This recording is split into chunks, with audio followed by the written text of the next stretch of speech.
Hello Sagittarius, welcome to your reading for your love reading for February 2021. Happy to have you back with me. Welcome to let's see, what was I going to say? Welcome to new viewers. Welcome to my subscribers. It's great to have you all here. I'm going to get started with your reading. Today we're going to be doing something a little different than we did last month. I almost said last year. It was literally last year. But last month we're going to pull two oracle cards, one from each of these decks here, and then we're going to go into the tarot reading. The cards from the oracle decks will kind of direct the energy for the reading, and but the tarot will make up the vast majority of what we do today with the reading. So, without further ado, let's get into it. So we're going to start with The Wisdom of the Oracle by Colette Baron-Reid. I've already shuffled. I'm going to shuffle some more. Already had a jumper. That was Imagine. Spirit, what love messages do you... What? Excuse me. Spirit, what oracular messages do you have for Sagittarius for love for February 2021? Please keep in mind, even though I say, I'm asking for messages for February 2021, this reading is good. It's a timeless reading. It's good for whenever you see it. Also, you can have Sagittarius anywhere in your chart, or you can have no Sagittarius in your chart at all for these readings. They're for whoever is meant to see them. Okay? If there's something that resonates with you in the title or whatever, then you were meant to be here. It's simple as that. Take what resonates and leave the rest. All right. Spirit, what messages do you have for Sagittarius for love for February 2021? Spirit, what messages do you have for Sagittarius for love for February 2021?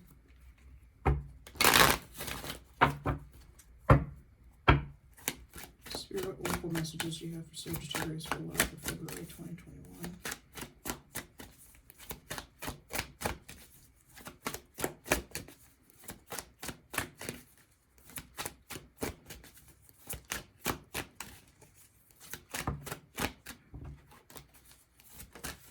Okay. Soulmates. Somebody that you are thinking of, whoever it is that you're thinking of, whatever situation you're thinking of, it's a soulmate relationship, a soulmate situation. I'm going to read to you from the book on this card right after I pull. I have to find a better way to display these cards, but right after I pull an oracle card from the Romance Angel deck by Doreen Virtue.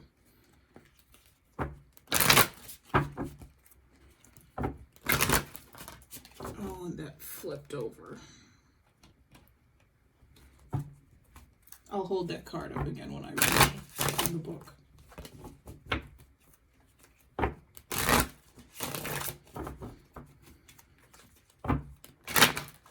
Spirit, what messages do you have for Sagittarius for love for February 2021? Spirit, what messages do you have for Sagittarius for love for February 2021? Spirit, what messages do you have for Sagittarius for love for February 2021? Okay. There we go. Spirit, what messages do you have for Sagittarius for love for February 2021? Spirit, oracle messages. Too many cards. Spirit, what oracle messages do you have for Sagittarius for love for February 2021? There we go. Religious factors. Your love life is influenced by your religious upbringing and spiritual path. So whatever situation you're dealing with, Sagittarius, it could be a matter of having a different faith than your significant other, your partner. Not only with faith, I see the religious factors card not only having to deal with faith, but having to deal with nationality and things of that nature. So not just religious difference. You may have a soulmate who is of a different race, of a different nationality, of a different religious background, maybe no religious background, no spiritual background of any sort. Religion and spirituality being two different things. I'm going to read to you from the book for soulmates.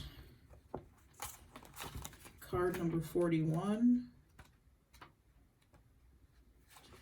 41 breaks down to a 5. 5 in numerology is all about changes. Changes, sometimes chaos. Okay, the soulmates card. Can you see that all right? There you go. Essential meanings: harmonious partnerships, love, friendship, companionship, a relationship fostering personal growth. You are meant to evolve and transform with the companionship of others. Certain people enter into your life in order to take you to the next level of healing, consciousness, and authenticity. It is always a reciprocal experience, although the results for each of you will vary. You know these people by the strong pull drawing you toward them, and sometimes by a strong aversion to them initially too. Soulmates can be friends for life or remain in your life for only a short time. No matter what, you will be changed in ways you can't possibly fathom now. Pay attention to these people today. They are your greatest gifts.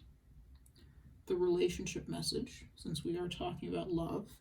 And also, before I go on, when I say love reading, this is for all sorts of love. It's for romance, it's for friendship, it's for family, it's for pets even. That may come up for all I know. It's for any type of love that you can think of, all right? Okay, relationship message. Consider love in the deepest sense. Love so powerful that you will never be the same, regardless of how long your relationship lasts. Consider friendships and romantic bonds so compelling that they overwhelm you with gratitude, or break you open so you will finally claim who you were meant to be.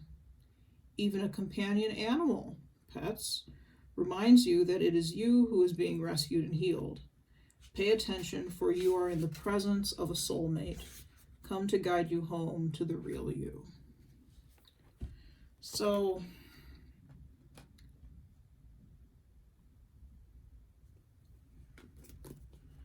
if you were asking about a specific person, I'm feeling for most of you it is people and not pets, but we'll see what comes up in the cards. If you were asking about a specific person, that person is a soulmate, and you know they're a soulmate, as the book said, by the strong pull you have towards them. You can't get them. You always think about them. You always think of them. You enjoy spending time with them, and it's easy to spend time with them, more so than some other people that you may know that you should maybe be closer to, like siblings or relatives. They almost have, I know in my life, they tend to be almost honorary family members, or they are honorary family members. That's how close you feel to them. But like I said, this person may share a different outlook on life than you do. Could be religious factors, like I said. They could be of a different race, different ethnicity, different nationality. They could just have a different outlook on life, different way of thinking about things than you do. Doesn't mean that they aren't a soulmate. We're all a little different. We all have similarities, but we're all a little different too. Okay.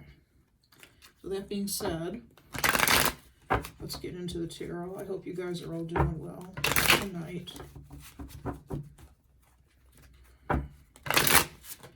Spirit, what messages do you have for Sagittarius for love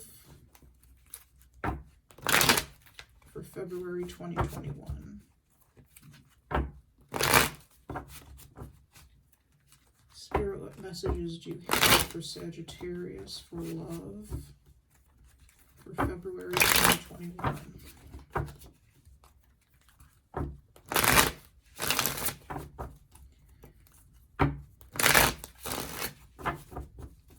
Spirit, what messages do you have for Sagittarius for love for February 2021?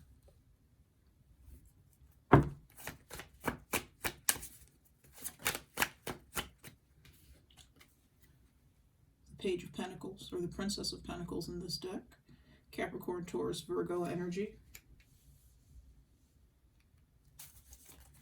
Spirit, what messages do you have for Sagittarius for love? Two of Pentacles. This is a balancing act. This is trying to juggle two things, two differing things, while maintaining balance. While maintaining your balance. This could be something to do with a job. Yes, I know I said this is a love reading, but some people love their jobs. So, this could have something to do with career. Could have something to do with schooling even. I'm feeling if it does have something to do with something that isn't completely love, I feel it's more work than anything else. Work and career. Let's see, Spirit, what messages do you have for Sagittarius for love for February 2021? That didn't want to come out.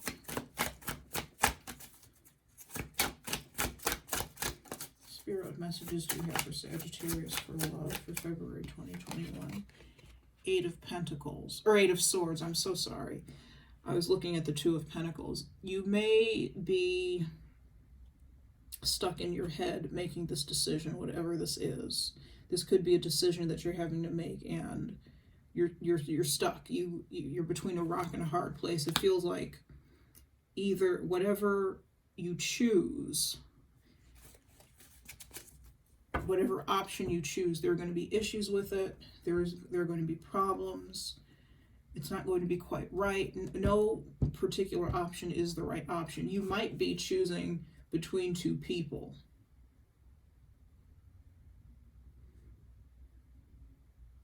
There could be two individuals that you're choosing between, choosing to be in some sort of relationship with, and you can't make up your mind between the two. You could be dating two people and trying to figure out who to date, and you may have wound up and found yourself in quite a pickle, dating two people simultaneously with the Eight of Swords. Okay.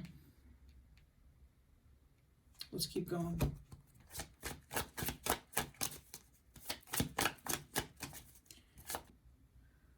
I'm sorry, everyone.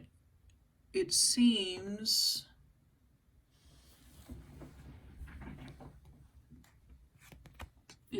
that everything froze, and the recording stopped, and I'm not entirely sure why.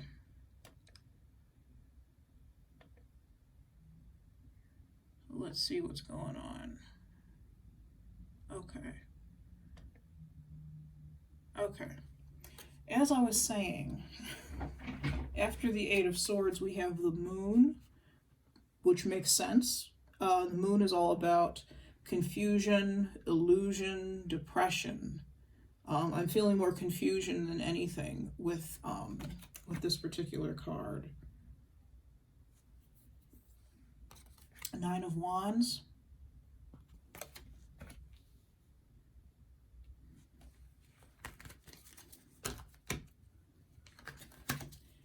And let's take one more card. One last card, please.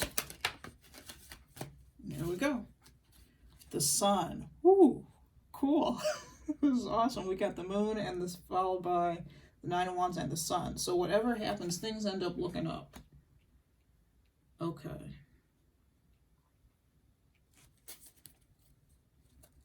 Bottom of the deck, we have the Ace of Swords. This is the decision. If you're having to make a decision, if you are stuck between, when I say stuck, I don't necessarily, I'm saying stuck because of the Eight of Swords. This is somebody who is stuck in a prison of her own making, and she's the only one who can get herself out. She's the only one who can get herself out, but she's not seeing it that way. She's not seeing it all with her blindfold on there.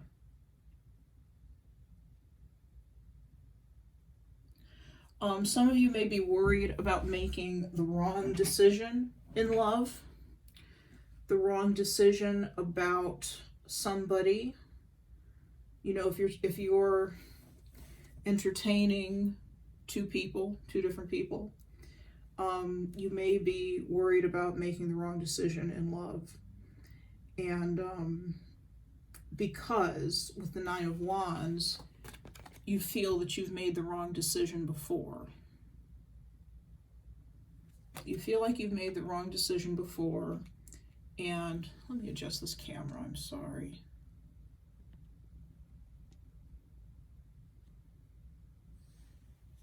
That's a little better, I guess. Sorry about that. You've made the wrong decision, or you feel like you've made the wrong decision in love before. And you don't want to do that again. So you've taken that as a learning experience. The Page of Pentacles, or the Princess of Pentacles, is a student. She's all about learning something new, taking on new information, learning new skills.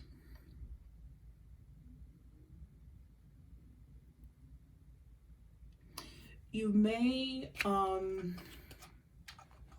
some of you, you may be a little perfectionistic.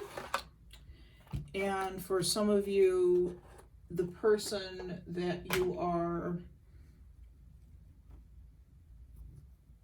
leaning to, you may be picking between somebody who is, here we go, okay. The people that you're choosing between are very different. It's night and day between the two of them, okay? One may be very like you, one may be very unlike you, all right? There are no similarities between these two individuals at all. Which adds, I think, to the stress and anxiety about picking the right person, picking the right one. Do I pick the person who's just like me? Do I pick the person who's the polar opposite of me? What do I do?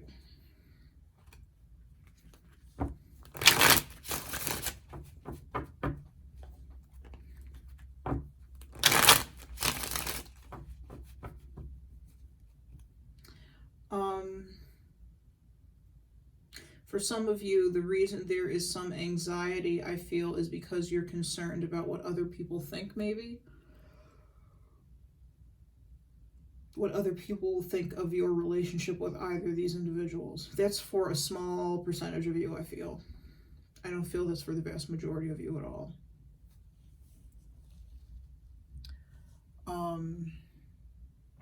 Still having technical difficulties. At least it didn't crash again and stop recording.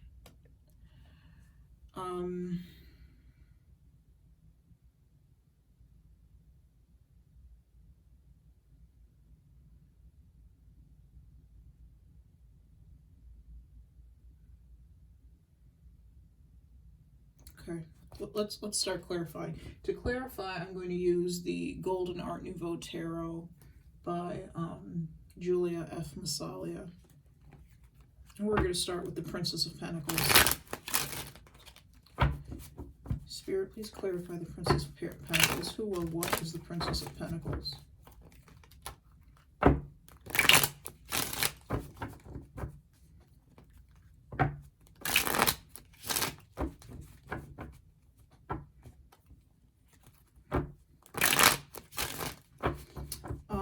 Even though we don't have any cards, any cups cards here on the desk, there is a fair amount of water energy. If you look at the Two of Pentacles, he has these waves behind him that are just rolling and moving. So there's a lot of emotion here that somebody's experiencing. You're trying not to, for some of you, you're trying not to experience it. You're trying to keep it calm. You're trying to keep it under wraps, under control. But at the same time, while doing that, you're stifling yourself.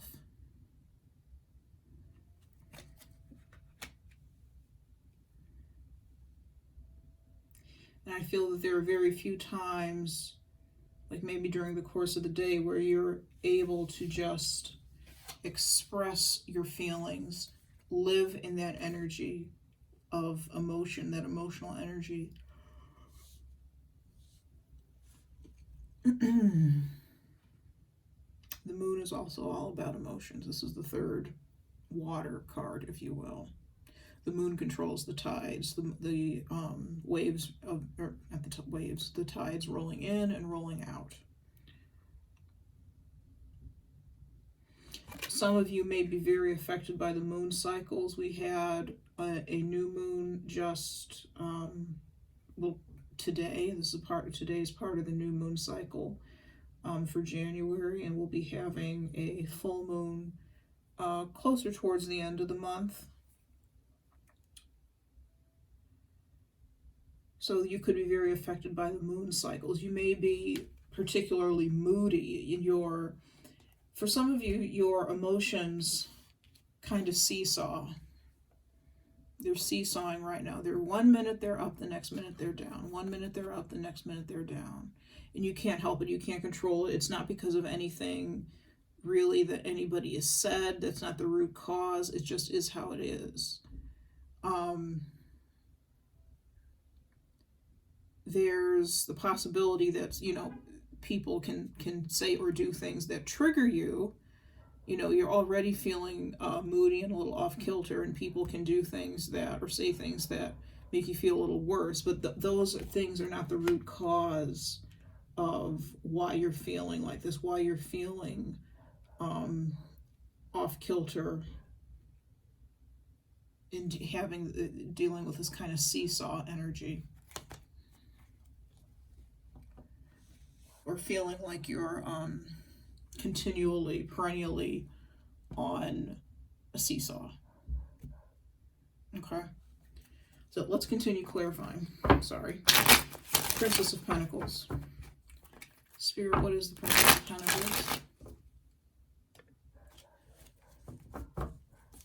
Sorry if you can hear the dog in the background. My neighbor has a dog. I have a new neighbor, new dog. In the neighborhood, and I'm not sure if it's a boy or a girl, but he or she barks all day long, I swear. My cat Sophie and I get very little peace from that dog barking. But it's awful pretty. Can't be mad at it.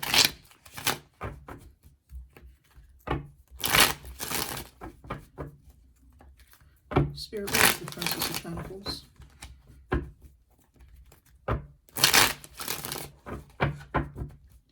Spirit, what is the Princess of Pentacles? Sorry, I'm just noticing that these are crooked.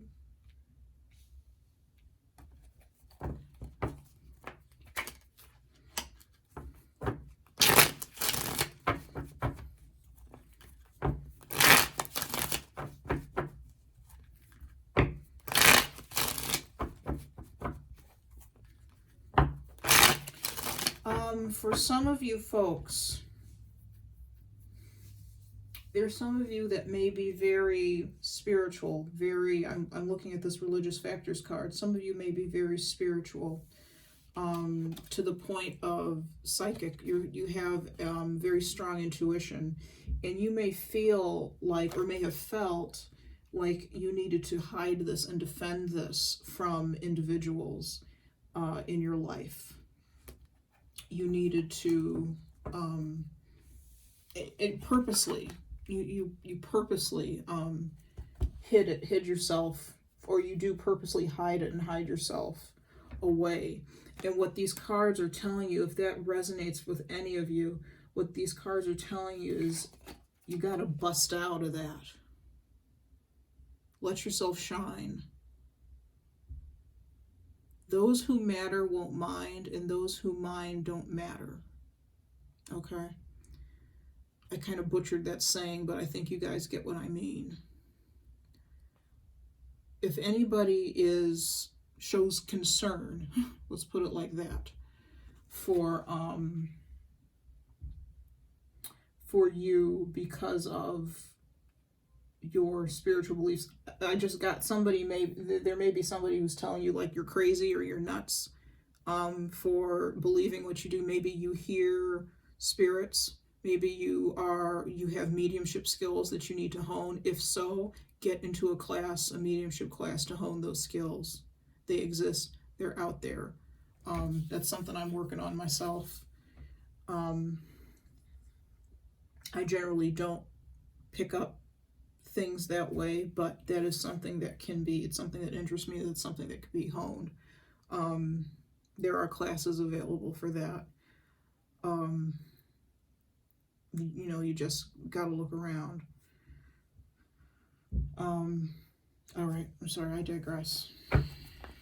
I think somebody needed to hear that, though. If people are telling you, if there are people around you who are telling you, oh, you know, don't think about that, don't do that, don't, you're just hearing things, you're crazy, don't listen to them. They're the ones who are crazy, not you.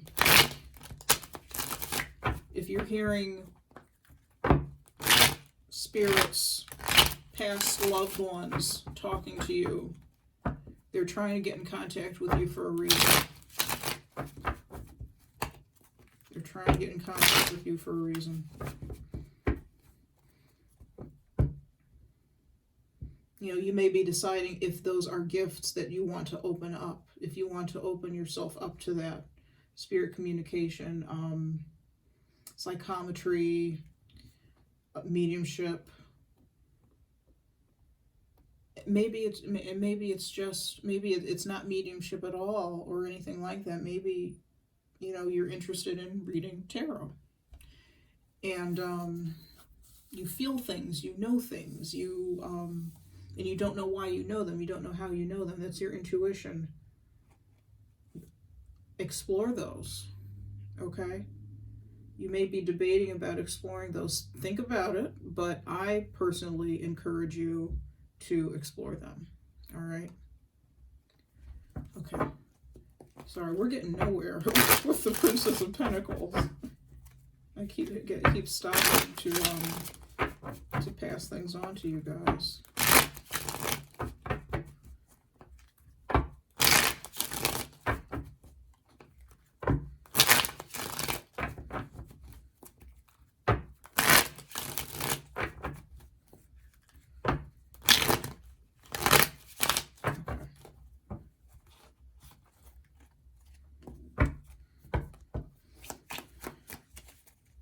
Spirit, who or what is the Princess of Pentacles? What is she trying to say to us?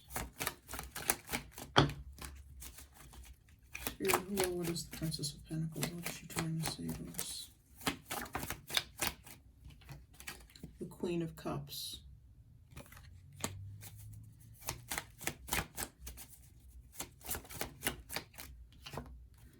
The Two of Pentacles, okay.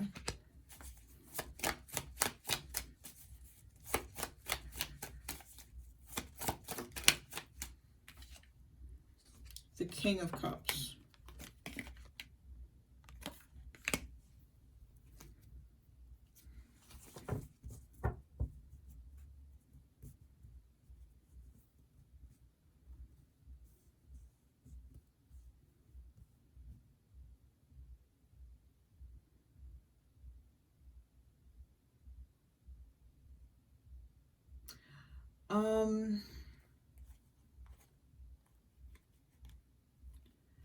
For some of you with the Page of Pentacles, you may be caught in the middle of, I've gotten something like this before, caught in the middle of a triangle of some sort. Now, this King and Queen of Cups, this is a couple. When they show up for me together, when any king or queen of any suit shows up together, the king, like, so the King and Queen of Cups or the King and Queen of Swords together, that's a couple for me, okay?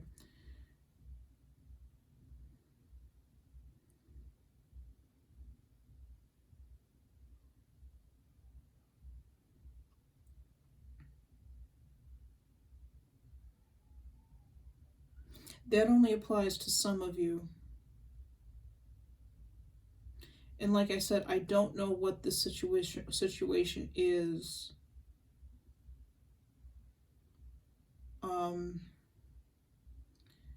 There could be a child of divorced parents who is caught in the middle of them.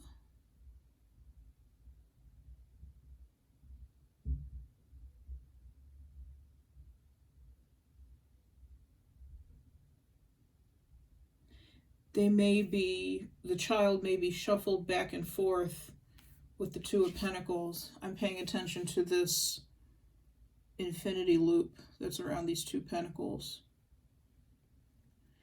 This child may be shuffled back and forth between the two parents, and it's like they feel like they're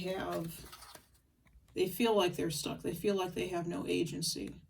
Usually the Eight of Swords is a card of somebody who is, they're not in touch with their own self. They're not in touch with their own agency. But in this case, this could be a child who feels powerless and feels stuck amongst these Eight Swords.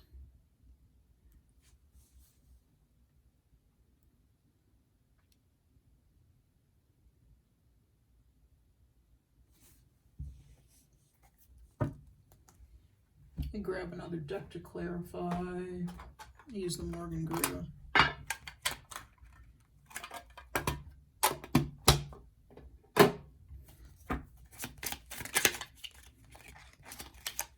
What's going on with the situation with the child? Ten of Pentacles. So there could be a family situation that's going on. Or this could be a family situation that's coming through.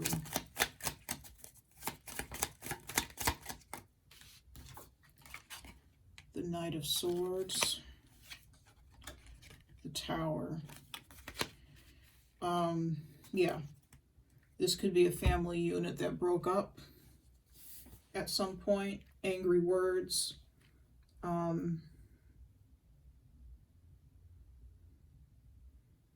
With the Knight of Swords, lots of angry words, pretty ruthless, which is odd energy for the King and Queen of Cups.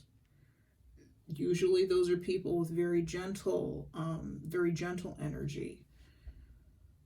But there were clearly in this situation, this was a family unit where there were some nasty words being spoken.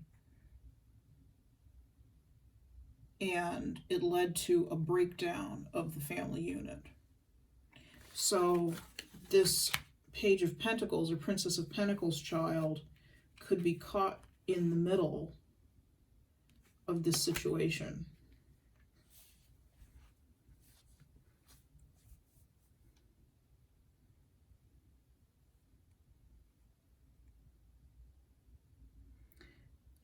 If you are listening and you are that child, I feel like it won't be long before, you may be a teenager, in which case, it may be a few years or maybe less before you're, I want to say like emancipated. That's not the right word to use in this situation, but before you no longer have to follow the court's orders or whatever regarding shared time between these two parents, okay?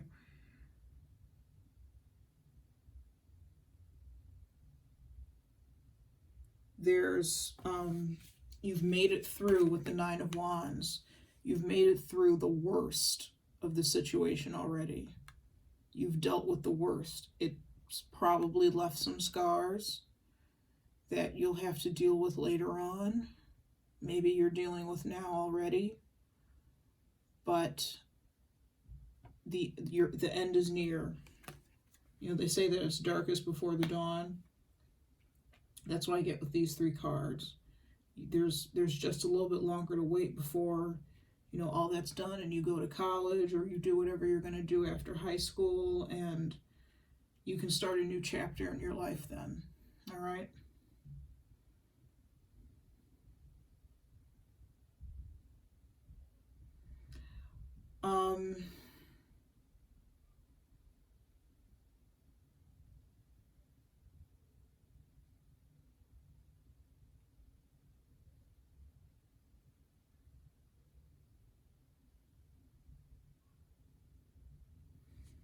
Let's go back to this deck. Is there anything else for the Princess of Pentacles?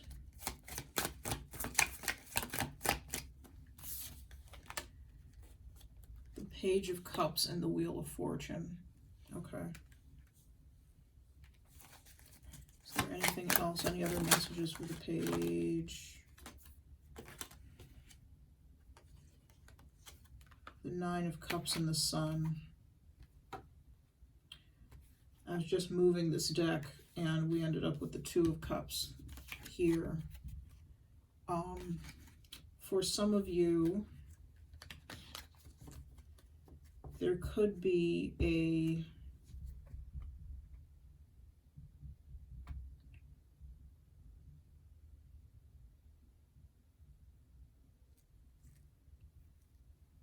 okay, for some of you, those that I was speaking to who were picking or might be juggling two relationships,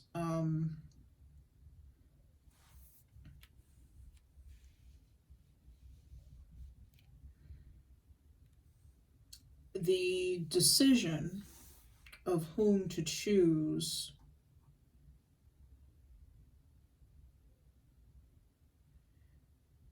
is something that fate or spirit or the universe or whatever you want to call it is very much in control of with this Wheel of Fortune card here.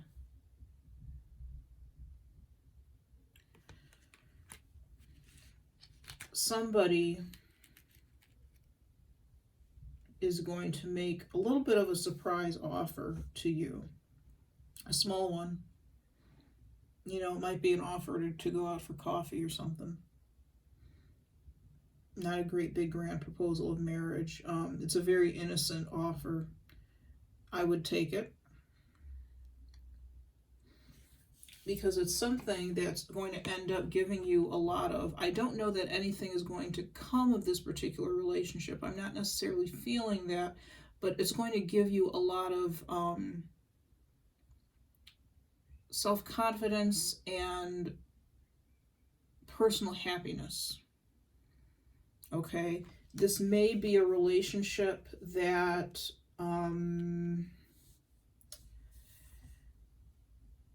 it's not exactly equal, meaning your feelings may not be quite as strong as the other person's feelings, or vice versa. You know, this could go the other way.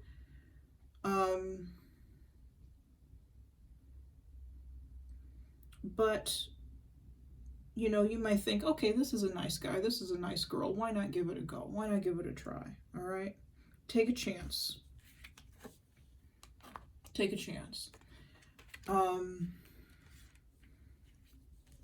I don't think anything can go wrong with this situation necessarily, but I don't know that it's necessarily going to last. Okay? So for those of you who, this could have already happened, you know, maybe somebody has already made a surprise or unexpected gesture of romance, an offer towards you. And I'm seeing flowers, offering flowers. I just heard flowers. So maybe it's somebody who sent you or offered you, brought you some flowers. You weren't expecting it. And you thought, okay, well, this is, you know, this is kind of a nice person. Why not? Give it a go. Give it a try. I think it's going to open more doors for you as far as relationships go.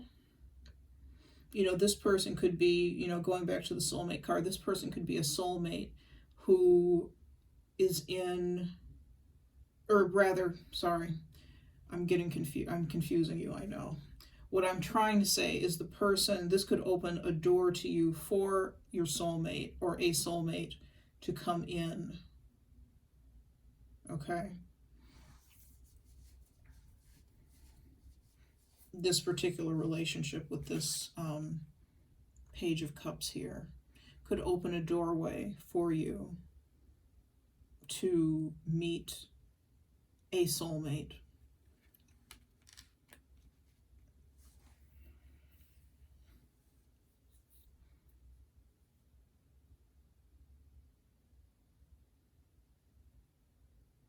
Okay.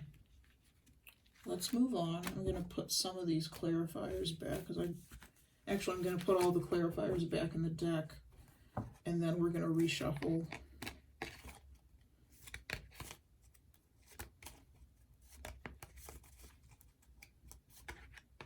So they don't pop up again.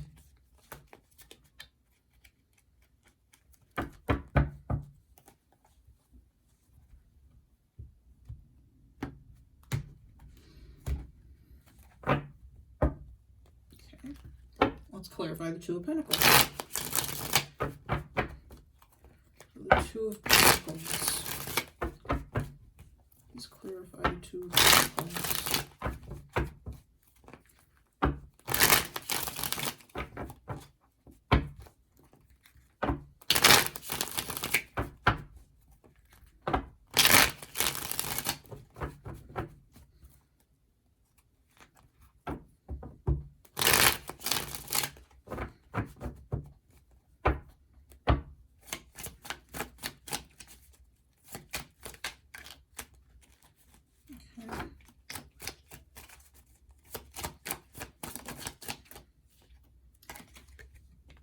Five of Wands, internal conflict. This could be either internal conflict or conflict with others.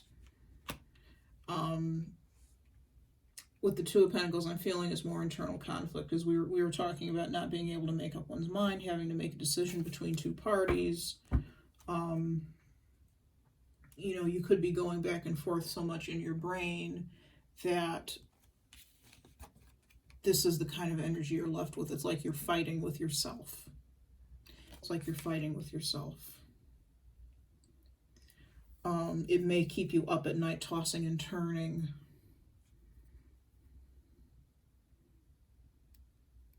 You may change your mind a lot about this person. You know, one day you may like person A, and the next day you're kind of off person A and you prefer person B. And the next day, you know, you might be fine for a couple days, or the next day you've swapped again. And all of a sudden, person A is the person that you are most interested in.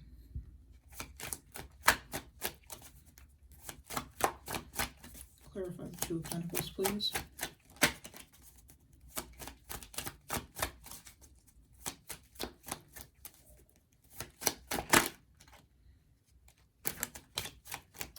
The World.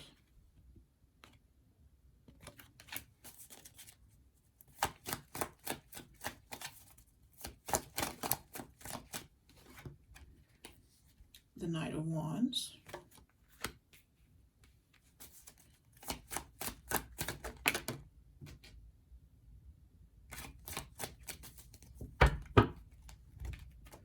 The Queen of Pentacles. And we have a card on the floor, which is the Ace of Pentacles.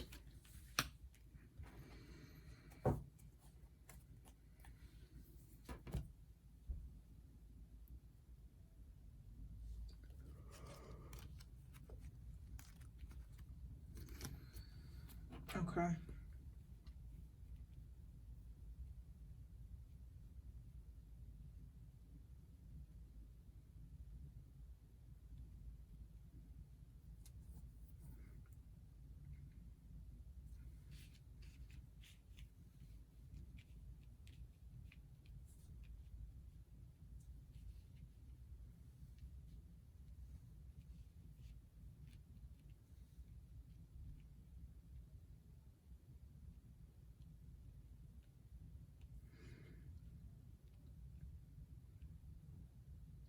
Sagittarius, I almost called you Capricorn. Some of you may be dealing with a Capricorn, maybe another earth energy, but specifically some of you may be dealing with a Capricorn.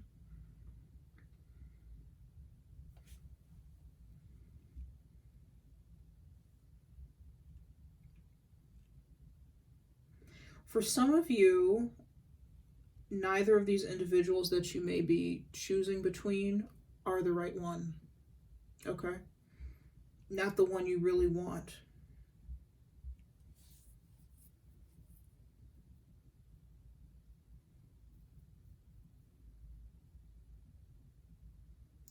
And if that's the case, well, to find out if that's the case, think about how each of the individuals make you feel. Do they make you feel nervous and on edge? Do they make you feel topsy-turvy? Things are kind of out of balance, out of whack. If so, that's not the right one. Do they make you feel anxious? Or do they make you feel calm? Do they kind of come in fast, talk fast? Do you feel that they don't pay attention to you, pay attention to what you're saying? Do you feel like they don't really see you? Or they don't really pay attention to your particular likes, dislikes, wants, needs? To me, that is sometimes, those types of things are sometimes the area of the Knight of Wands. He's somebody who's very passionate.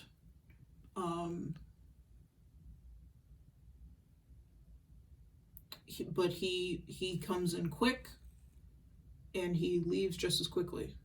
All right.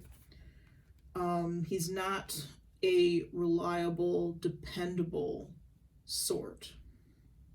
He's fun. All right. He's a lot of fun to be around. Really energetic. Lots of varied interests.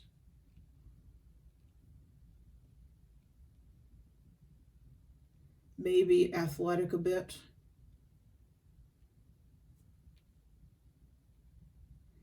But he can also be kind of flighty. Kind of flighty, kind of flaky.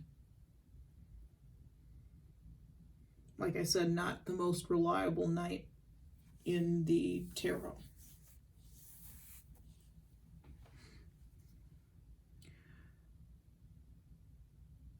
The other option, it seems, is a slightly more mature energy. This is where I was getting the Capricorn, I believe. Slightly more mature energy. Somebody who is very nurturing. Now, male or female, doesn't matter about the gender of these cards. I know that we have a Queen of Pentacles here and the Knight of Wands down here. This is somebody who is the exact opposite. They are very nurturing. If you tell them you only take your coffee with a splash of milk, they will make sure that wherever you go and you order coffee, you only have coffee with a splash of milk. They will take time to ask you questions about what it is that you like, what is it that you don't like. They will pay attention. They will hang on your every word. They'll make sure that you're comfortable. This is somebody who is very secure. They're secure in themselves, but they're also secure financially. Or they're well on their way to being so. They have a good head on their shoulders as far as that type of thing is concerned. Finances, material wealth. They may like to give you gifts with the Ace of Coins, Ace of Pentacles.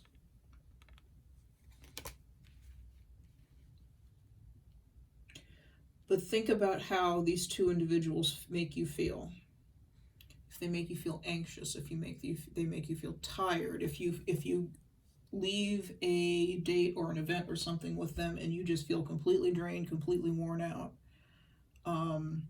you know, it's normal to feel a little tired, I suppose. Depends on what's going on in your day, but if whenever you're with them you feel that way, you know, that could be an issue.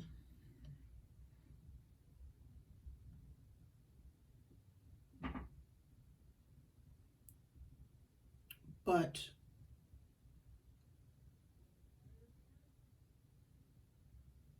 ask yourself, which of these people, if either of them do, how do these people make you feel? Which of these people makes you feel the most comfortable, the most at ease? which people make you feel like you can be yourself around them, or which person can make you feel like makes you feel like you can be yourself around the most.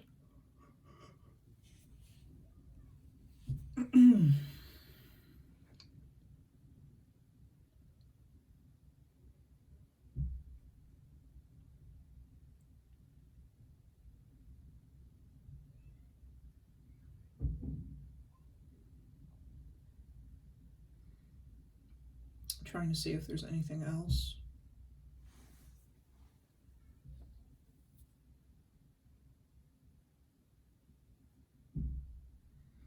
Because the right relationship for anyone is the one that is the most authentic, the most honest, the one with the most integrity, the one with the most love, where you can be yourself. The woman in the World card is naked, as you can see. She has reached a point in her journey where she is free to be whoever she is. She doesn't feel the need to wear clothes that constrict her or cover her or make her look like something she isn't, or make her feel like something she isn't. She doesn't feel the need to be in relationships where she has to pretend to be somebody other than who she is. And it's not because people accept her, it's because she's comfortable. She's comfortable. So my question is to you, who out of these two people makes you feel like that? Who do, or better way to phrase it, who do you feel when you're,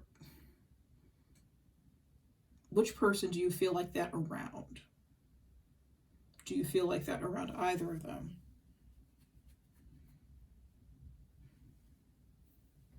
If your soulmate is what you're looking for, those are the types of things in my mind that that you look for, that you feel for. Because a lot of it has to do with feeling, what we feel, how we feel,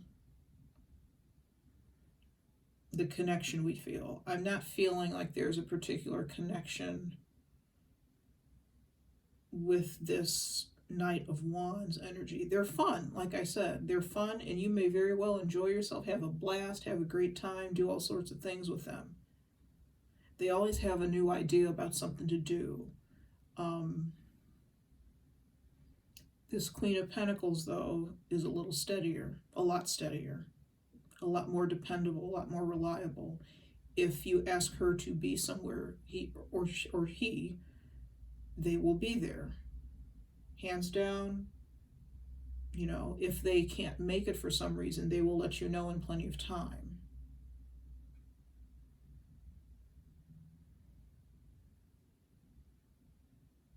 But how do they make you feel? Okay.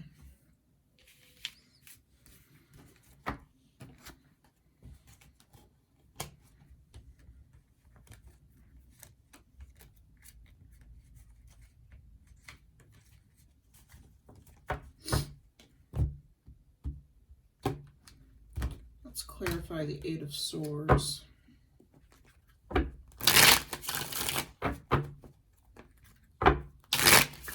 Spirit, what is the Eight of Swords? What is the Eight of Swords trying to tell us in this reading? Spirit, what is the Eight of Swords? What is the Eight of Swords trying to tell us in this reading?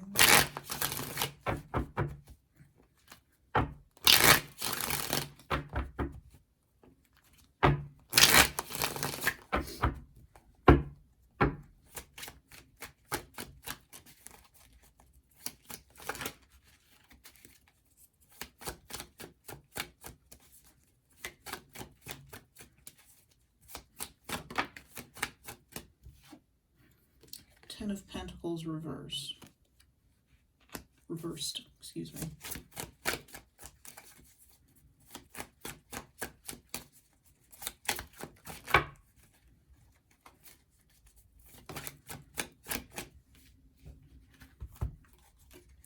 The Ten of Wands and the Three of Wands.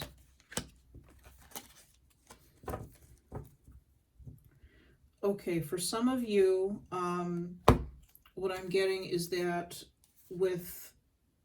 I'm getting a couple things. First thing, with the virus being what it is right now, some of you are feeling really stuck. You're feeling really stuck. You're feeling really trapped where you are. You're feeling really low. You're probably getting kind of sick and tired of your family. If you live with family, it's becoming, every day is more of a burden. It's more burdensome. It's not that you don't love your family. It's just that we've been doing this for 10 months now, in the States at least. Quarantining and self-isolating and all that. And it's gotten to all of us. And I think we're going a little stir crazy, and some of us have probably we've probably reached our saturation point. 10 of Wands, we've reached our saturation point. We can't carry anything more. We can't take anything more. Some of you may be responsible in your families for doing a lot of things. There may be older people in your family that you are responsible for. There are a lot of duties that you have to attend to on a regular basis for your family. And I feel like with the Three of Wands, it's like you're waiting for rescue. You're waiting for rescue. It's like, when are we going to be over? When is this going to be done? I'm so tired. I'm so tired. I've got way too much on me. When are we going to be done? When are we going to be done?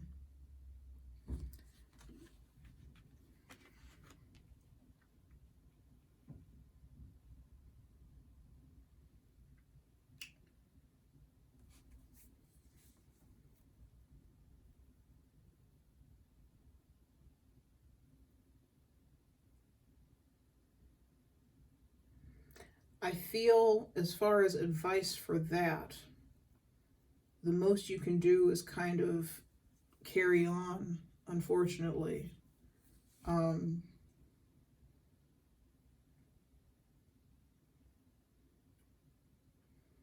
heard 3 months. I'm being drawn to the 3 on the Three of Wands.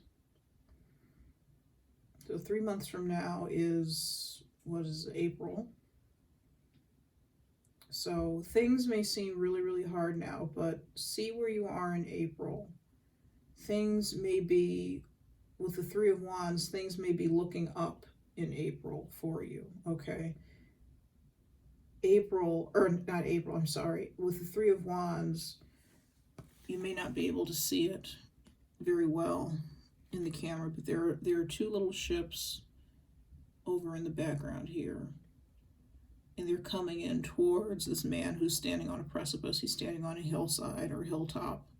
And he's looking out over the waters, waiting for those ships to come in. Those ships may be bringing something to him.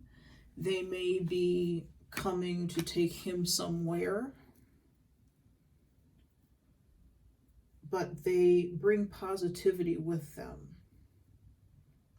So wherever you find yourself now, in relation to, you know, the virus, being a caregiver perhaps, things will be looking up. There are good things coming to you. Some of you may have lost a job and, you know, you're stuck at home and you're having a hard time getting a job. There's something that is coming. If that's the case, there's something that is coming in for you job-wise that is going to alleviate some of the stress, alleviate the worry. Because with that stress does come worry, of course. Worry about where, you know, how you're going to pay for things, where the money's going to come from. I think this is going to alleviate some of the stress and some of the worry.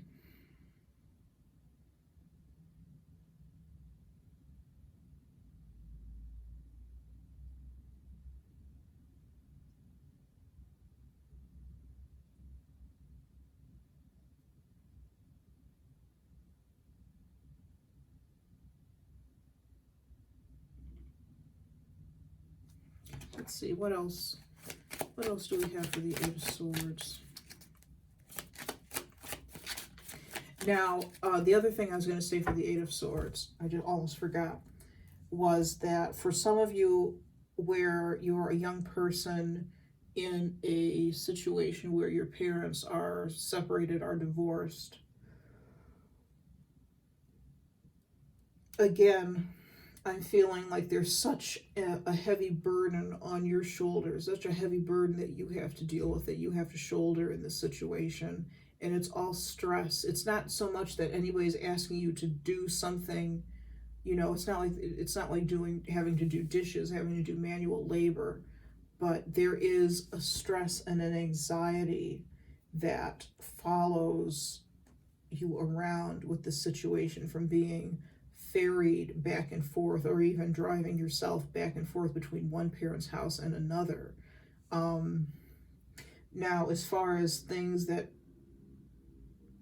you may be the one, like I said, carrying a burden, for some of you, the burden that you're carrying is also kind of being a go-between between the two parents, which isn't fair. It's not exactly being a pawn in the situation, but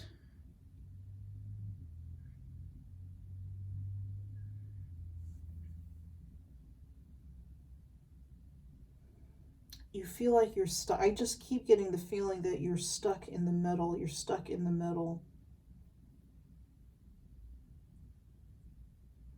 And you feel powerless to do anything to change the situation, which very well may be true. You very well may not have any power at this moment to change the trajectory, to change the situation. Like I said, you may have been doing this for a long time, this back and forth type thing. Confusion, it's caused some confusion for you, I think. There could be confusion with identity, could be confusion with how people feel about you, how they perceive you, could be confusion about your self-worth.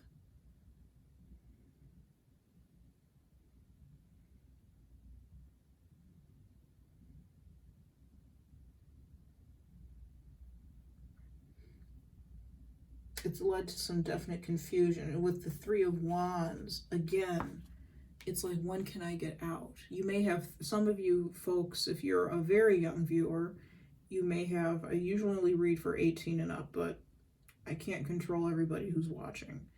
Some of you may have 3 years before you're 18, 3 years before this is over and it ends. What I suggest you doing, if you find yourself in a situation where you are kind of being treated as a go-between, as a, like I said, not quite a pawn, but somebody but you're being placed, an undue burden is being placed on your shoulders by one parent or another, or both. Do stand up to those parents. Oh, that I know that can be easier said than done.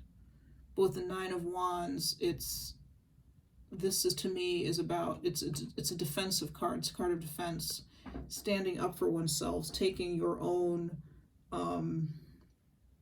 taking up for your own cause, and saying, you know, this is not working for me. I have other things to do. I have schoolwork to do. I have, again, with this virus, it's not like you have a whole lot of extracurriculars, I suppose, but you have friends, you have schoolwork, you have other things that you enjoy doing that that are all part of being a kid, okay? And I feel like that's being taken away from some of you if this is the situation that you're in. that childhood that has been taken from you. And you may have not felt comfortable saying that before. You may have not known what to say before. You may have not known that anything with the scenario was necessarily wrong.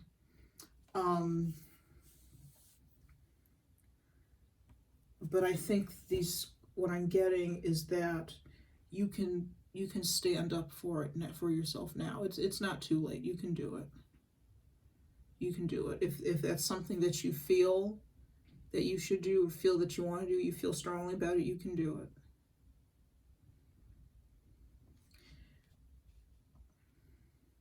Your parents may not even know what they're doing to you, how they're affecting you.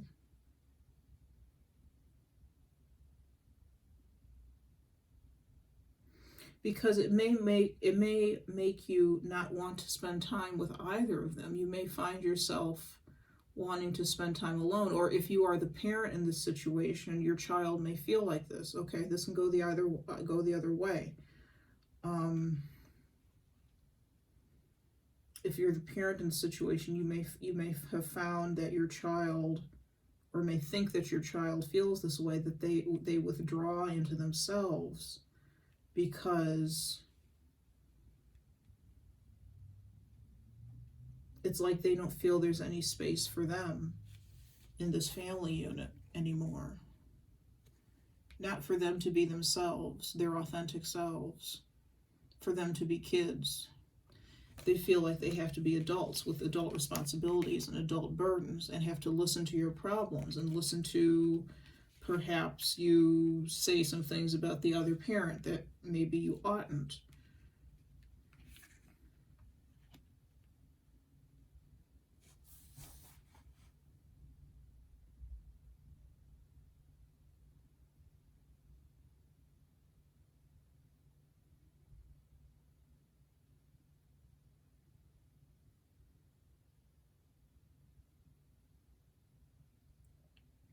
Some of you also, with the Eight of Swords, again, back to the virus a little bit, you're feeling trapped from traveling, okay?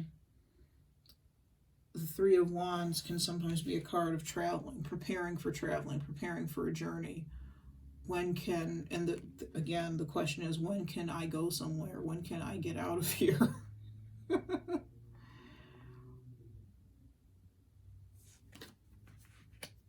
I don't have any real advice for that. Just like I didn't have any real advice for the other situation with the virus, because we are kind of stuck where we are.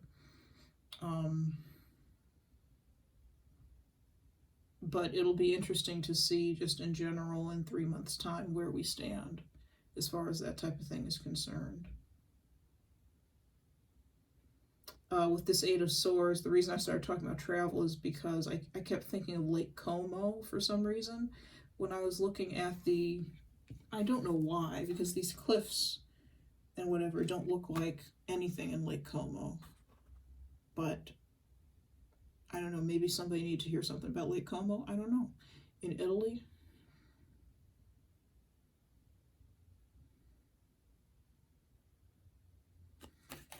I don't know. That's what I always associate. That if I had to associate that card with a place in this particular deck, I always associate it with Lake Como, and I don't know why. So there's that. Okay, moving on to the moon.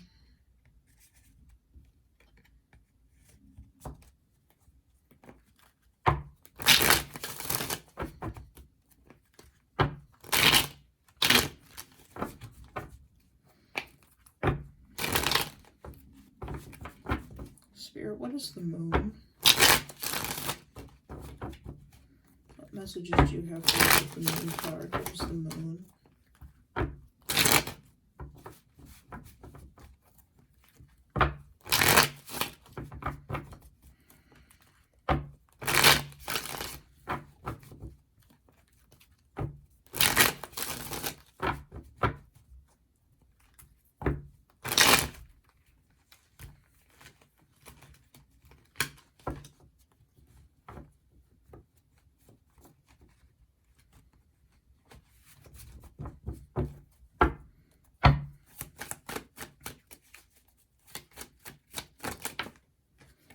Ace of Swords. There's clarity coming. I've got quite a few cards. I'm going to put some of these back. What is the Moon, please? What is the Moon trying to tell us? The Four of Swords.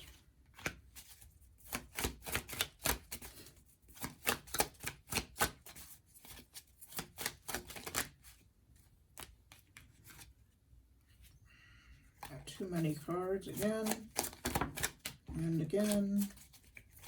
Spirit, what is the Moon? Justice. And the Six of Pentacles.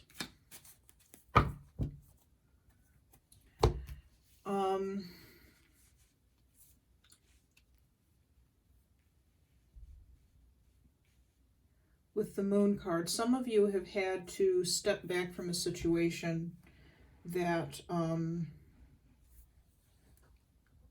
was potentially unfair at some point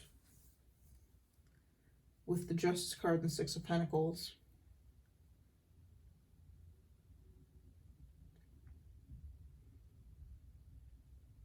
Some of you may have to have stepped back and reevaluated the situation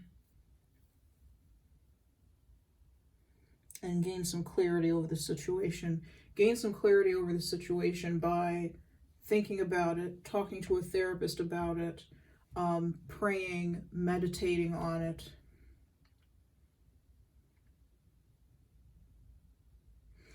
This could be related, again, to those of you who may be in a situation where you have one or more romantic interests, or more than, or I should say more than one romantic interest, and you're trying to make a decision.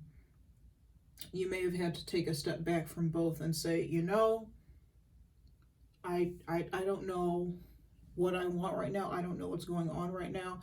I need to take some time for me and think about things.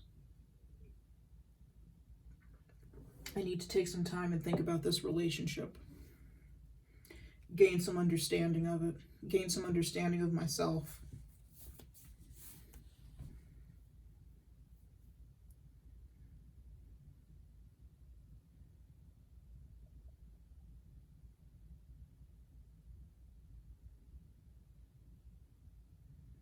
And come to a place where you are more balanced. You've had to take a step back to reevaluate and come to a place where you are now more balanced.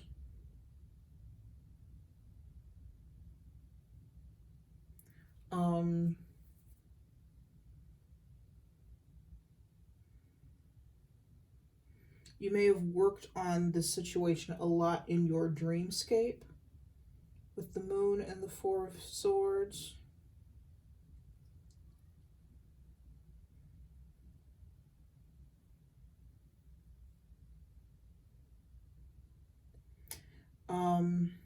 Spirit may also be talking to you in your dreams and trying to help you, trying to give you some clarity with the Ace of Swords about the situation, give you some clarity so in your waking life you can make the decision and decide who it is that you're going to give your coins to, give your coins to with the Six of Coins card, who you're going to spend your time with, spend your coins with.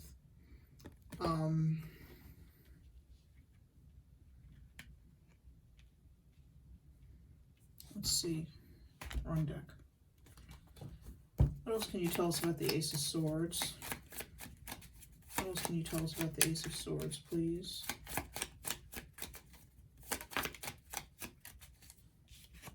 Six of Pentacles again.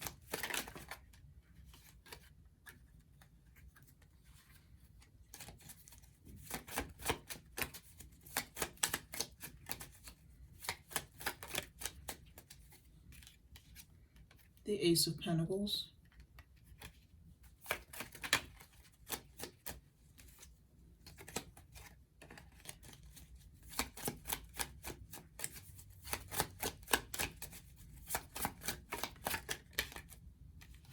Okay. The Seven of Cups and the Devil. So you could very well be dealing with a Capricorn. You could also be dealing with somebody who may have some sort of addiction or mental illness, with the Devil and the Moon.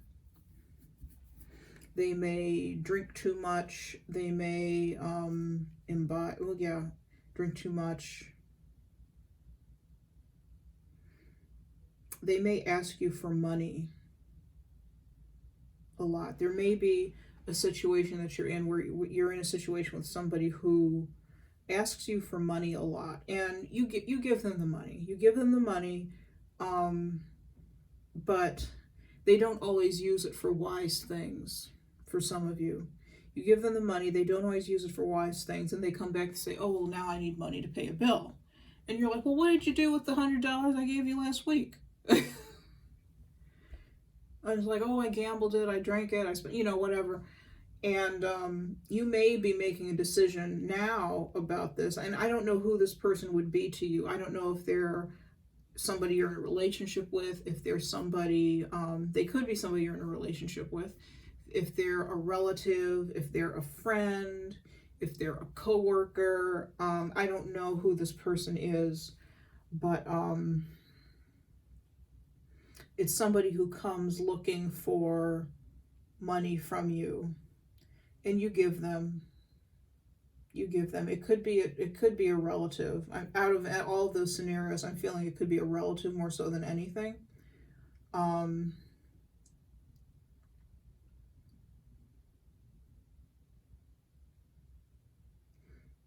It could be a relative, and some of you may be talking to your deceased relatives and loved ones and asking them for help with the situation, saying, hey, what should I do? I don't want to just leave this person out in the cold. I don't want to turn this into a Five of Pentacles situation for them, but at the same time, I want to do what's right and just for the both of us. And I'm not doing them any good. I'm not helping them by giving them money all the time.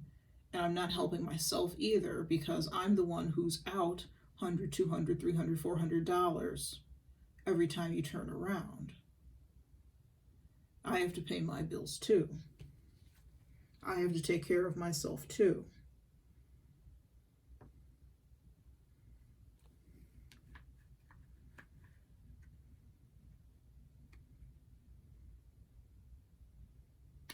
This could be a Capricorn person with the Devil card. I don't know if I said that already, but it doesn't have to be.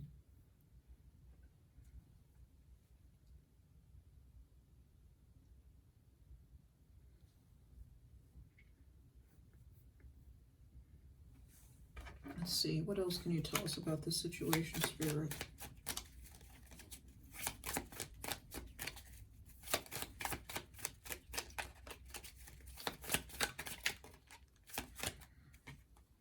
The Eight of Cups. This could be somebody, the World card. This could be somebody who's been living with you. It could be a child. Could be another relative of a relative of another sort. It could be somebody who's been living with you. They've been surviving on your kindness and generosity, but it's coming to a point with the Eight of Cups and the World card where it's time for them to move on. It is time for them to move on. It's time for them to close this chapter.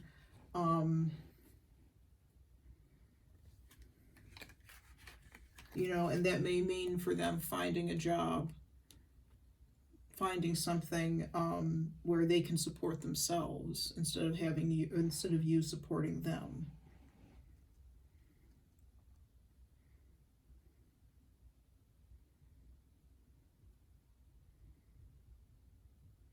Maybe even them, once they find that job, them paying you back to balance these scales. Balance the scales again. All right.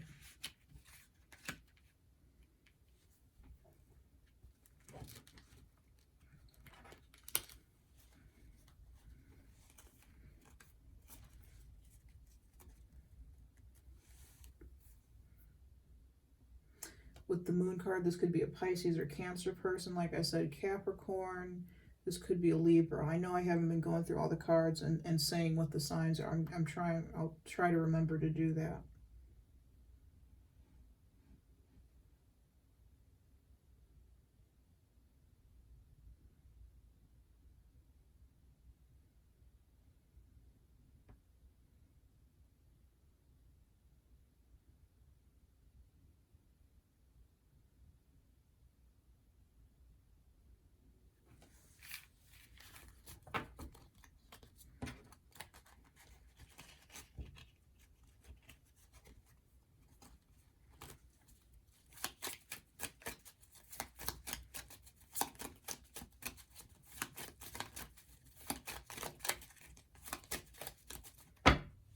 Okay.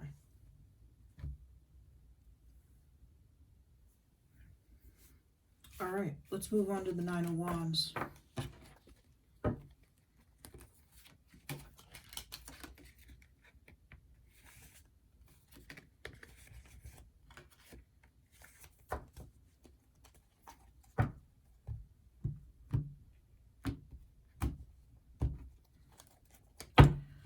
What is the Nine of Wands, please?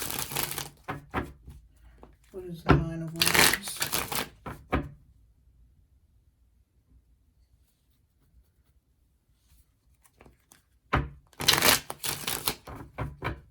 What is the Nine of Wands, please, Spirit? What is the Nine of Wands trying to tell us? What is the Nine of Wands?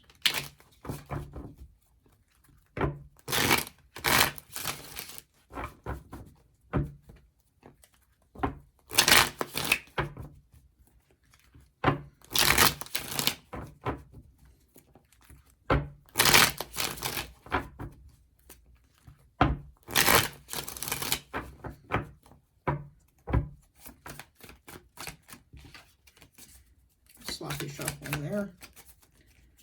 What is the Nine of Wands, please?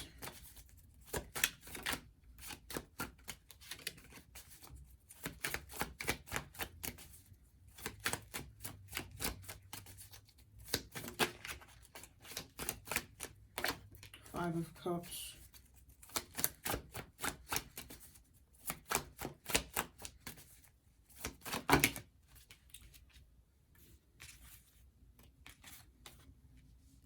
The Empress. Oh, I'm sorry, I haven't shown you the cards. The Five of Cups. The Empress. The King of Cups. The Three of Cups. And the Ten of Cups. Okay. I'm feeling there's a situation here with a, like a second family. Some of you may have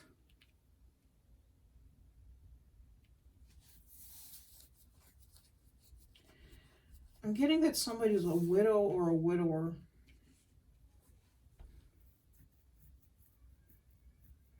Somebody's a widow or a widower, and there are 3 children involved, and you're blending a family with either another man or another woman. You know, either way, you and this other person are a very good match, I feel, with the Empress and the King of Cups. I like this energy. They're both nurturing energies. They're both gentle energies. With the Queen, or not the Queen, with the Empress in such proximity to the Five of Cups, the Empress could be the person who is the widow.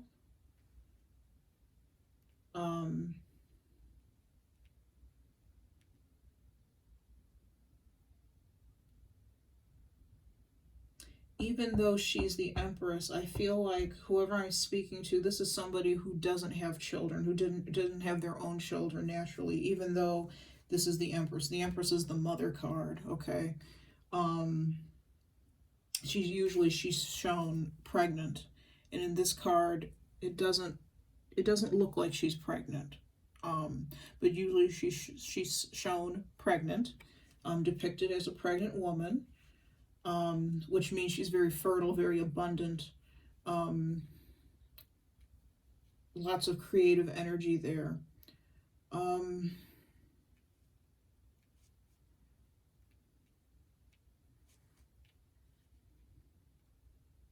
Let's look at this Five of Cups. What is this Five of Cups?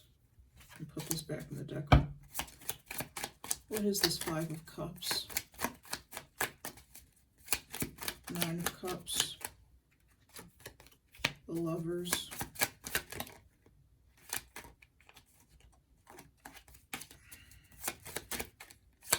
What is this Five of Cups? Last card, please. The High Priestess.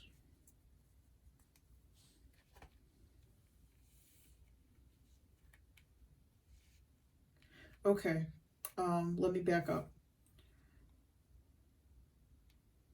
For some of you, there are two groups of people I'm talking to. For some of you, the High Priest, or not the High Priestess, the Empress is the widow who lost a family or who lost a spouse. I don't think she lost a family, she lost a spouse. For others of you, though, the King of Cups, I believe, is the widower. And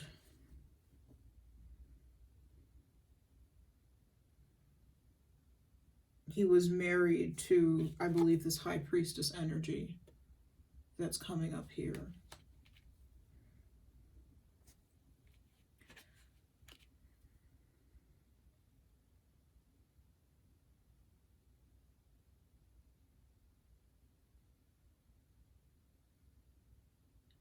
With the Lovers, this is that soulmate energy.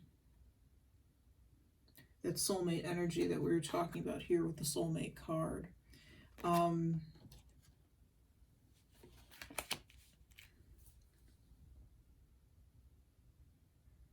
This person that the King of Cups, male or female, was married to was someone who was very intelligent. Could have been a scholar, a teacher. I'm also feeling a nurse.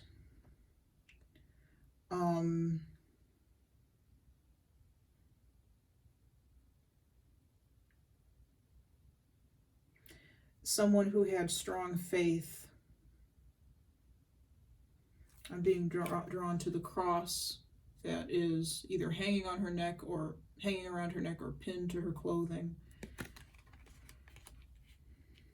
And the King of Cups had a very strong connection with her. I feel like this queen or this Empress here is the new person that's in his life now. With the High Priestess, it's funny, I'm not picking up children now. For some of you, there may have been, with the King of Cups and this High Priestess, there may have been children born to this union, but not necessarily.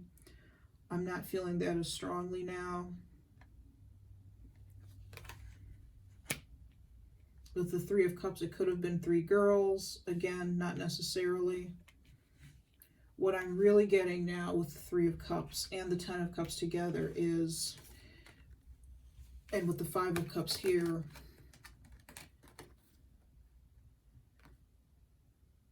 Sagittarius, if you are the King of Cups, you may have thought that, you know, you were never going to meet somebody who was going to be like this High Priestess for you. Male or female, doesn't matter the gender.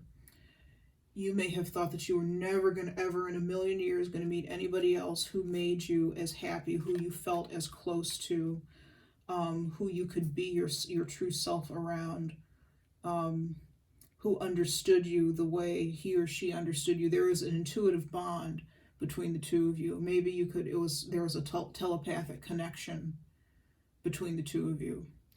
You never thought you'd meet anybody like this. I don't feel that the Empress is like the High Priestess, like this previous spouse or girlfriend, boyfriend, whatever the case may be. I feel like this is a very different energy. The Empress has a very different energy about her.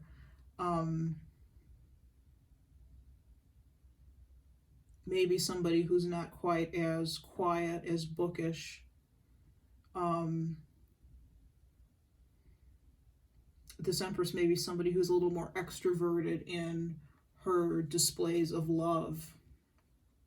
Or a little more, not extra, well, yeah, I guess extrovert is the right word to use. Definitely a little more extravagant in her displays of love.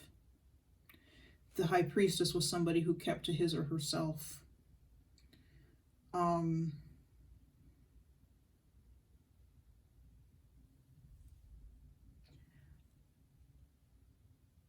Like I said, the Empress is somebody who's very nurturing, and I feel like, again, even though this Empress is very different from the High Priestess, there's still a deep bond there, and a great deal of happiness.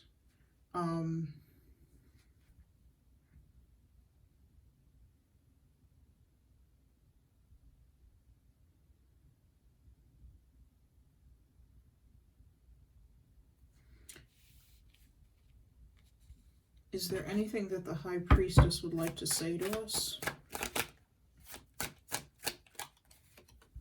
Temperance.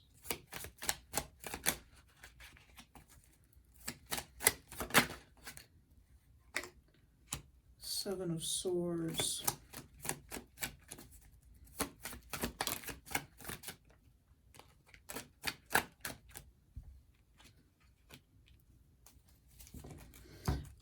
The High Priestess person, spouse, may have been somebody who was very ill, who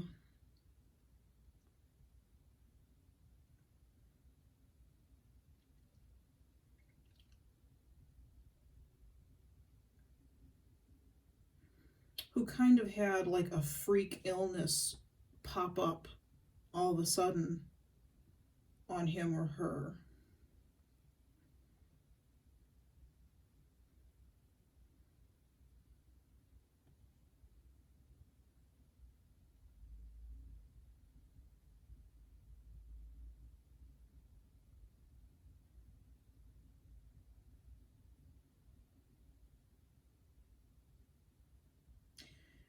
You know, it could have been cancer, and maybe they weren't able to get the cocktail of drugs quite right.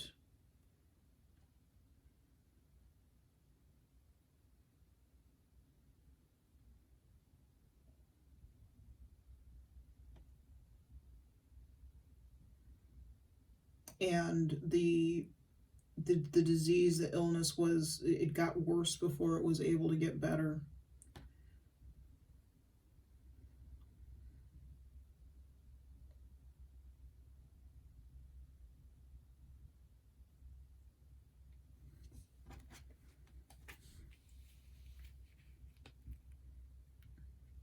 Does the High Priestess have a message for Sagittarius? Does this deceased loved one have a message for Sagittarius?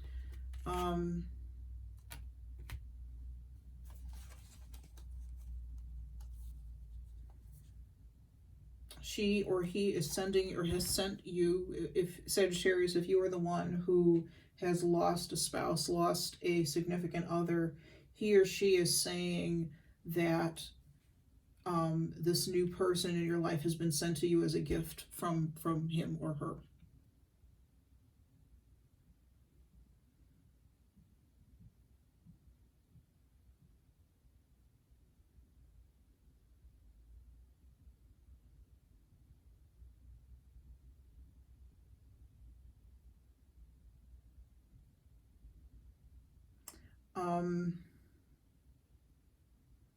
With the Two of Pentacles here, this person may have been sent to you at a time when you needed some balancing in your life. you needed some grounding in your life. The Empress is a very grounded energy. She's kind of like the Queen of Pentacles on steroids, if you will. She is more Queen of Pentacles than the Queen of Pentacles could ever think of being. But at the same time, she is also all of the queens in the tarot put together.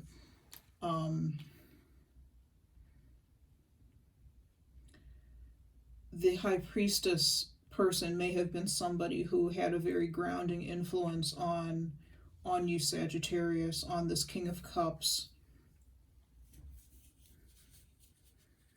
And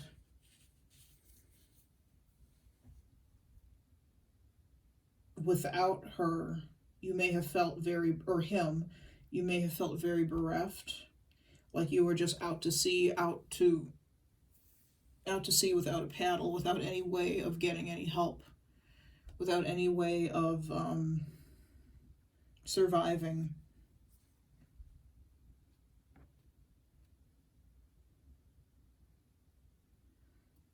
And this person was sent as a gift to you.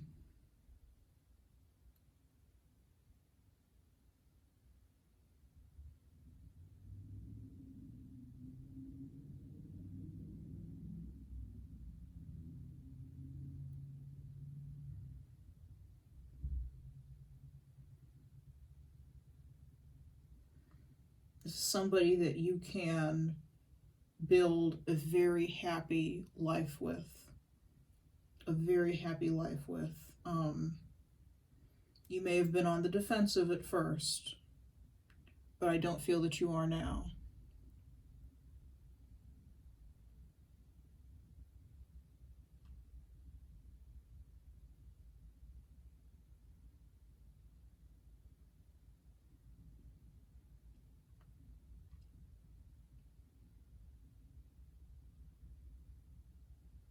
Okay. Last but not least, the Sun.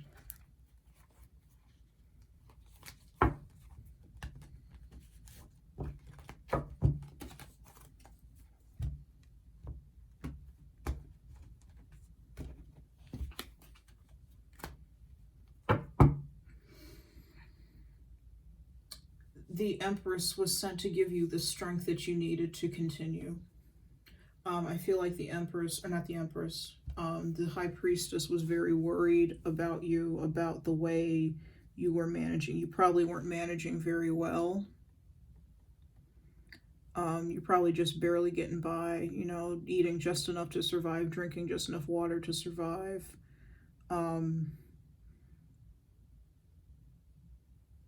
You may have gotten a little mean, a little cross with people. I'm feeling like whoever I'm speaking to, you're a little on the older side, perhaps. Middle age, not old. Middle age.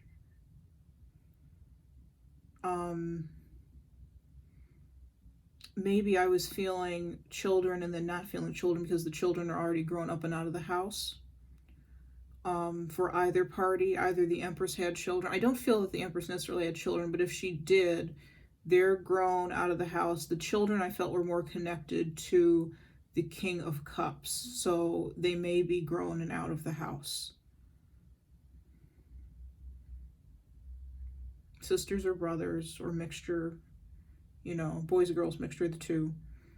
I was feeling female energy more though with the children, I will be honest. Okay, let's move on. Keep going. The Sun. What is the Sun? Oh, got these flipped the wrong way. Spirit, what is the Sun?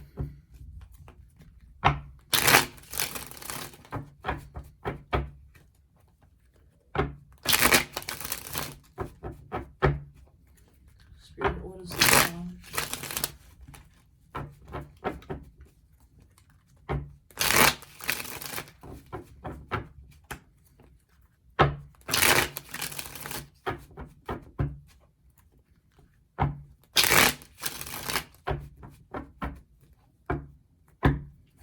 Spirit, what is the Sun?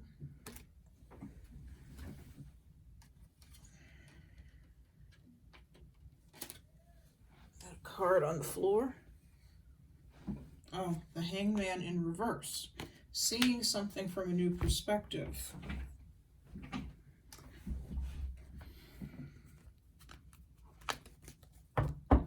Spirit, what is the Sun? The Empress again. Spirit, what is the Sun? The Fool. Excuse me. Spirit, what is the Sun? Anything else?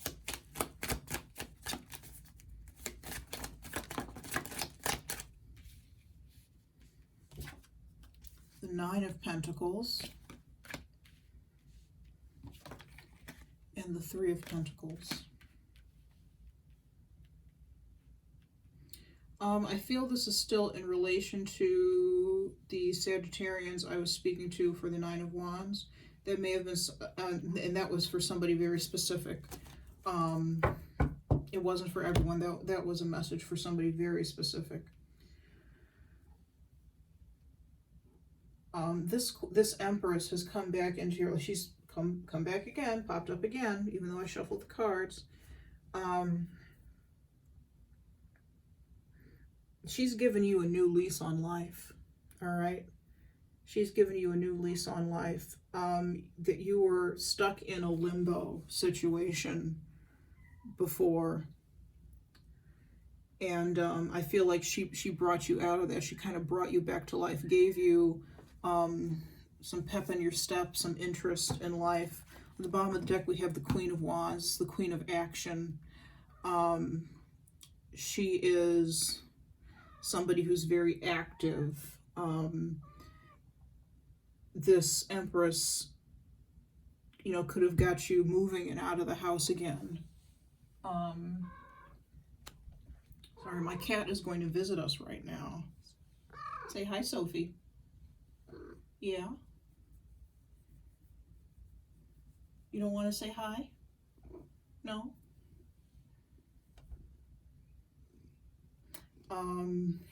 Gosh, I'm sorry, guys. She likes to be in the middle of everything. I'm surprised she didn't do this earlier.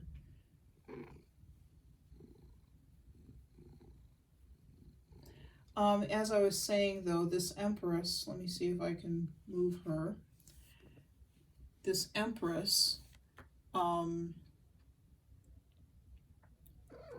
kind of got you out of the situation you were in. Got you out of the funk you were in. And you may not have, when you first met her, you may not have felt, you may not have wanted to be bothered necessarily with her, with anybody really. And, but you gave her a chance. You gave her a chance. I feel like she gave you a new lease on life. And you've been able to rebuild your life now.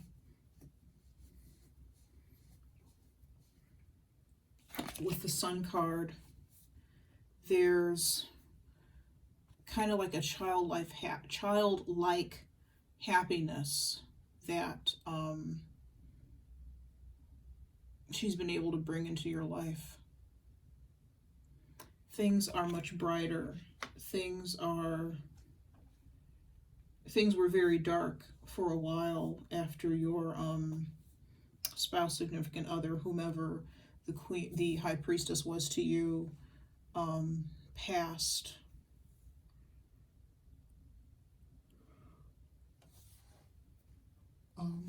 Let's see if we can get anything else for the Sun.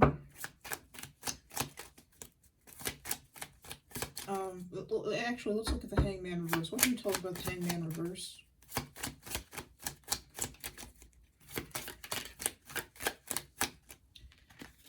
The Eight of Swords in reverse. The Queen of Swords in reverse. The Moon. And the Tower. Okay.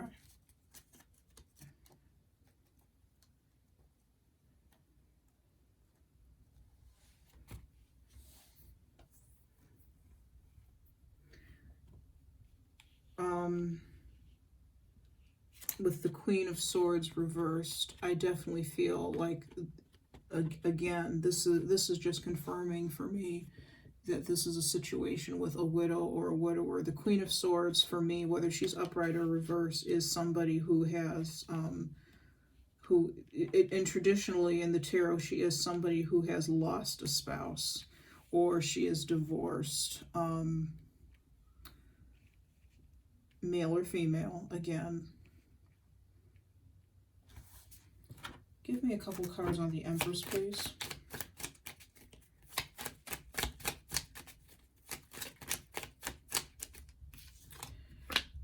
King of Cups. This is your person, Sagittarius. This Empress is your person and you are hers.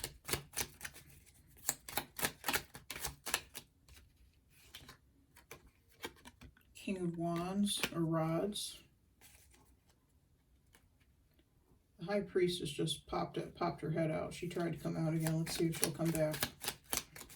Who is this Empress? Queen of Wands. Okay. Together. Here we go again. I believe I said earlier that whenever I get the King and Queen of a suit, that's a couple for me. This is the couple. The Empress has brought verve and vigor back into your life. You are not dragging around. I feel like maybe you were dragging around, very in your emotions, just doing things by rote, not even really thinking about what you were doing when you were doing them. If you were doing laundry, you were just doing laundry. You weren't really paying attention to what you were doing. You were just doing it because you knew you had to. You're washing your hair because you knew that you had to. Brushing your teeth because you knew that you had to. Not putting any other thought into any of it other than that you had to do it. And it was something that you were used to doing. This Empress has broken you out of that. Broken you out of the Tower, the Moon in the Tower. Broken you out of the darkness that you were in and the sadness that you were in.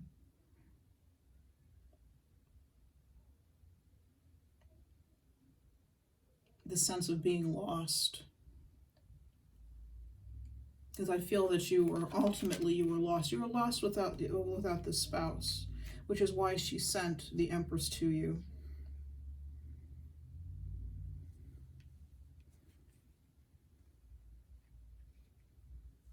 And I feel like you don't even recognize yourself anymore. I feel like the person that you were when the High Priestess passed and the person you are now with the Empress are like two totally different individuals. Male or female. I know I have kings here. Male or female, doesn't matter.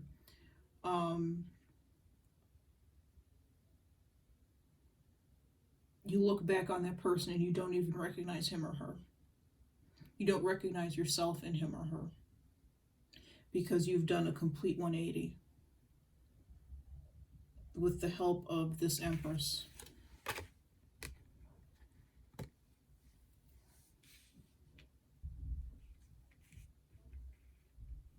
This Empress is somebody that you can be happy with.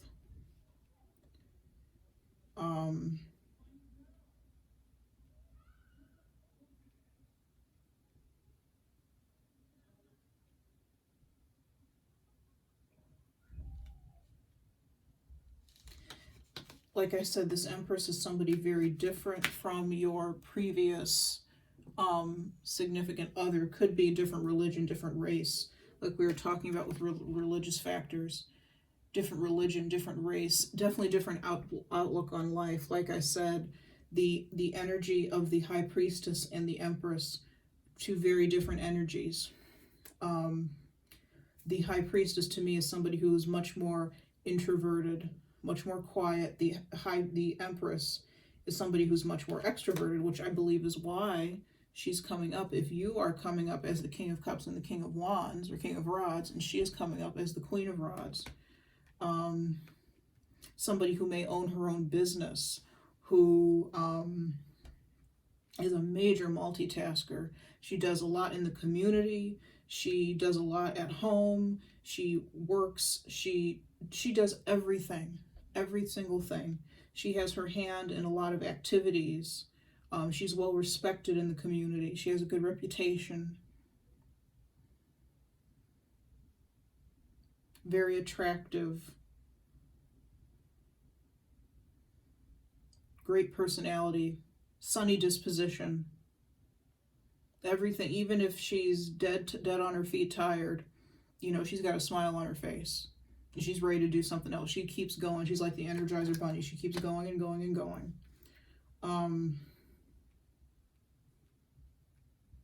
Very confident. Anyhow. Different from what you're used to, but somebody who's very good for you nonetheless. I feel like this Queen of Wands is. Congratulations if this is if this is your situation. Very sorry about your loss, of course, but you've really managed to, I'm happy that you've managed to get yourself out of the rut that you were in. Okay. That was a big step, a big move. And you should be proud of yourself, because I know it took a lot of work. I know it took a lot of work, took a lot of pain, took a lot of crying, but you did it. All right, Sagittarius, that is all that I have for you today. It's been an interesting reading. Thank you so much for joining me. And until next time, make sure you watch your Sun, Moon, Rising, Venus. Watch whatever ones you want. I'm not going to tell you what to do. Watch whatever videos you feel like. If you feel that there's something there that resonates, great. If it doesn't, it doesn't. Maybe next time. Definitely watch your Sun, Moon, and Rising, though. I will say that much. And yeah, that's all I have. Thank you so much for joining me, and I hope you have a great day or night, depending on when you're watching this. All right, take care.